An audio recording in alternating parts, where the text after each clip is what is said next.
You know Kristal Hart? This is a fellow Buckeye. Jerry Glick's going to jump in and ask a question, and we're going to get you on seconds out and no holds barred and everything. All right. We are here with the middleweight champion of the world, undefeated Kelly Pavlik, who's not fighting as a middleweight in his next fight. Tell us why you're fighting Bernard Hopkins, and this you understand is going to be a light heavyweight fight. Obviously, Bernard, former middleweight champion, but is this a permanent move up or just for this fight? Nah, just for this fight. There was nothing else out there right now. Kawasaki didn't want to take it at super middleweight. Abraham's got his mandatory that's coming up. So who else is out there? You got Hopkins, who's a legend. His name's still big. He just gave Kawasaki, he considered one of the pound for pound, a great fight. It came down the last 3 rounds. So that was the only other person out there, and that's who Top Rank took. They came up quick on me too. I didn't know what was going on, but that's the fight. That's the big fight out there right now. There's no other opponent. This is a 10-round fight, we understand, so it's not for any title or anything? That's what I heard, 10 rounds, so I guess it's not for any title. It can't be if it's at 170. It's catch weight, so right. It's gonna see what happens. He's a very cute. I'm sorry. Is that 10 rounds do you think, to the benefit of Bernard? Because Bernard, he's 43 and a half or whatever, and he fights a lot of his fights recently better in the early part of the fight. So you take away those last 2 rounds, he might have actually beaten Kawasaki. Yeah, but Kawasaki don't have much power at all. There is a difference there. You know what I mean? When you get a guy throwing a lot of punches and still wore down Hopkins, with no power, it kind of makes a big difference when you're fighting a guy who could hurt you with every punch. Just throwing 80, 90 punches around. So, that's the difference there, I think. The thing is, a lot of people have lost a lot of money over the years betting against Bernard Hopkins. You go back to the Mercado fights in Colombia. Tito Trinidad was a 3-1 favorite. He's going to dig out that whole history. Of course, he's 43 now, and you just can't go on forever. But how do you want to approach him? Because he's obviously the craftiest fighter that you've ever faced. Well, he's a dangerous fighter still. That's what I'm saying. He's still got a lot in the tank. We got to take this fight serious. We got to go over films. How we got to approach it is by studying the films and not letting him get rough in there and not letting him have his way. How did you think he did in the fight with Kawasaki? Because my analysis was that Kawasaki may have won the boxing match based on the 10-point mud system, but Hopkins won the fight. I had a close fight, but I had Kawasaki by 3 rounds in that. Mm-hmm. So but Hopkins was the one that did the more damage over the course of the fight. First round. That's what I seen. After that, not really. He threw 20 punches around. It's hard to win a fight that way. But it was an entertaining fight, and he still did what he had to do to almost pull that fight out. Don't get me wrong, that's what I'm saying. It was a good, close fight, but it came down to the last 3 rounds. If it was a 10-round fight, it could have been a different story. What is your answer to his jiggle and tricks and in and out and all the stuff that he does? What would be your answer? Jack said pressure. Pressure. That's what Kawasaki did, and like I keep saying, the difference is I don't hit like Kawasaki, though. That's the difference, and you got to take that 10, 12 rounds. You got to take that. The holding, we would be careful with that. I seen enough film on Hopkins before I even knew I was going to fight him, so we'll definitely go back and watch more. And, our thing is to keep the pressure and fight the same way that we always fight. He's not the cleanest fighter in the world. What are you expecting on that?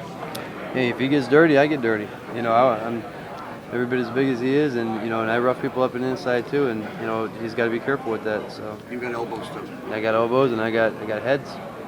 Some people have said, there were quotes in an interview with Freddie Roach, that he's concerned about Bernard, that he walked to the wrong corner a couple of times in his last fight. Where do you think Bernard is at this stage of his career? I don't believe any of that right there. That's I don't know what to believe on that. I don't pay any attention to that. So, right now I seen him give a Kawasaki a great fight. That's what I seen, and it was a good fight. But as far as what Freddie Roach said, I don't buy it. It might, if he's telling the truth or not, that's something you just don't go off of. And you said later on you'd like to eventually fight with Abraham back at middleweight? I think it would definitely be a great fight. That's the big names out there right now is Kawasaki, Hopkins still, because of his performance with Kawasaki, and Abraham.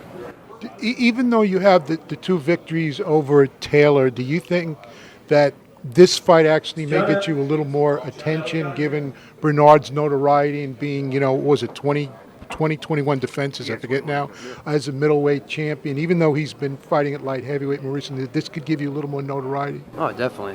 Hopkins because of his name. And we go in there, and especially if we win convincingly, that's huge. You know, that's a big win there. Isn't the pressure on you? You're expected to win. This guy's 40-some-odd years old. I mean, the pressure's on you. He's fighting in his own backyard. Do you think that's necessarily the best venue for you? Well, look at the last two fights there, though. I mean, really. I brought 7,000. How many do you think he's going to bring? Now that I'm fighting Hopkins with the name, it's going to be a lot more than, you know, what was at the Lockett fight. So with the age and all, I mean, that's what they said with Calzaghe, and he put him down in the first round. What I'm saying is he's still a dangerous fighter. You know, every Sunday after church, my dad calls me here in New York City. So I said, "Hey, Dad," I said, "Kelly's going to be fighting," and we're from the Youngstown area, Hopkins. And Dad said, "Oh, Kelly's, the paper said he's in Hawaii getting married. Is that true?" Yeah, we went and got married in Hawaii, so yeah, got away. Samantha. Yep. You had your honeymoon already, or is that after the fight? That's probably going to be after the fight. Well, you know, how much of a honeymoon, too, when you're in Hawaii, you know? So. Right. Right, so Congratulations. you've been saving your frequent flyer miles flying all over. Oh, yeah, I think it's a good idea to do that, too. So I've been a busy guy. Now, you're obviously going to bring a lot of fans to Atlantic City, but Atlantic City is relatively close to Philadelphia, which is Bernard's stomping grounds. I expect that there'll be a certain amount of people that'll be rooting for Bernard as well. I mean, do you think it sounds like it could be a pretty electric atmosphere in Atlantic City, Boardwalk Hall that night? I think so. You know, like I said, we brought 65 from the Taylor fight. We brought 6,000 for the Lockett fight. I think with the magnitude of a Hopkins fight, I think you definitely get close to 8,000, maybe even 10. What about Bernard's mind games that he plays leading up to fights? You don't let that. I don't buy that. You know, that shot.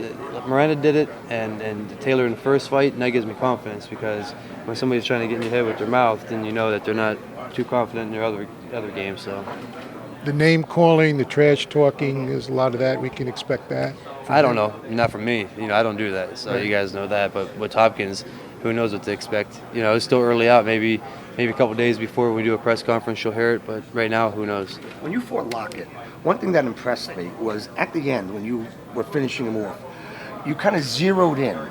There was almost like a radar. You zeroed in and you opened up with combinations. Can you talk a little bit about that in your style? Is that something you train for? What is that? Yeah, I just, you know, when I get somebody hurt too, I've always done that, like when I'm a finisher. You know, it was just the fact that I was on. You know, I was finding my range. You found you figured him out? Figured out everything and just knew what to do, knew where to place my punches. Bernard, though, is a very different character. And obviously you got to be prepared to go 12 rounds with somebody like him and not a Lockett. Even when you knocked out Jermaine, it was a different type of fighter. Tell us about what special preparation you do for a guy who's obviously, Bernard's a surefire Hall of Famer when he retires.